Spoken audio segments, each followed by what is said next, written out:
the Mini Workshop Series podcast, dedicated to your continuous learning. The Mini Workshop Series podcasts are crafted to enhance and reinforce your learning after you had experienced the live Mini Workshop Series workshop.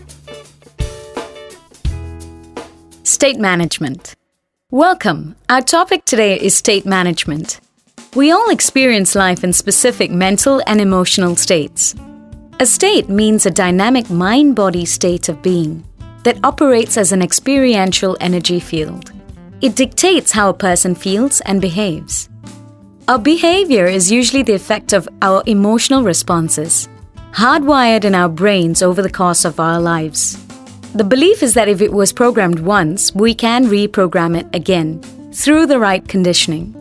One of the NLP guiding principles is that there are no unresourceful people, only unresourceful states. Being able to manage your state gives you the power to control your life. Imagine being able to summon powerful states at your will. You don't need any mood enhancers. All you need is to alter your state. Think to a time when you had to do a task that absolutely bored you. What if you take on the task with enthusiasm? Would you be more productive and happier at the same time? Here are 3 keys to gain control over your state. Each one affects the other. First, realize that we process all information through our 5 senses, which then forms a movie or a sensation, affecting the state you're in. The good news is that you can choose what movie plays in your mind. You are the director and the editor. You call the shots of how you want your life to be simply by changing the cinematic features of your movie. You can do a lot by using your power of imagination. When you're in a bad situation, change your movie into a good one, an empowering one. Make it significant by adding vivid colors, perhaps a great music track.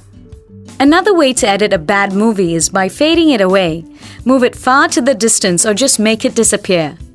As soon as you change the movie of your mind, you feel your mood improving. That's why we often hear the expression, "Tell me something else to take my mind off that horrible news." Secondly, you can alter your state by changing the way you move your body. When you hold a negative posture, like slouching or dragging your feet, you generate a negative state.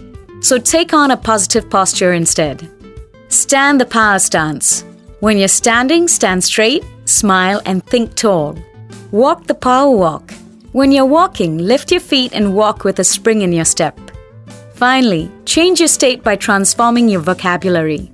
Changing your language can improve the way you feel and think. Take control of your habitual vocabulary, the words you use regularly. Negative languaging makes you feel bad.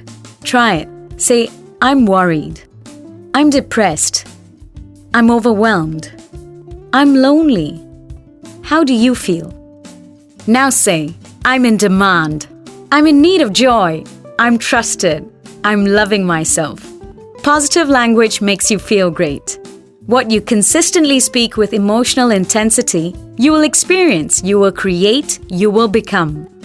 Mastering your state gives you the strategy to put a stop to unresourceful and disempowering states. The strategy involves shifting your focus. One easy and simple way of doing that is to get up, jump, and laugh out loud. Shake your body, dance, or skip. Sometimes you can interrupt bad states simply by changing the subject. In order to tap into your internal resources, you need to learn how to access a state. There are 2 ways to do this. Number 1, from memory. Think of a time when you feel good. What were you doing, thinking, and feeling? What did you see? What did you hear? Take inventory of all the sensations you feel.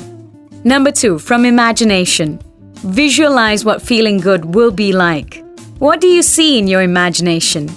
Keep these memories and imaginations with you and access them whenever you need to alter your state. The more you use them, the easier it gets to tap into your most resourceful states. Remember, control your emotion or it will control you. We trust you have enjoyed this podcast. Keep in mind, it's not how much you know, but what you do with what you know that matters. So take massive action now and empower yourself for success. Thank you for listening to Mini Workshop Series podcast, brought to you by Mini Workshop Series, a new approach and fresh perspective to corporate training.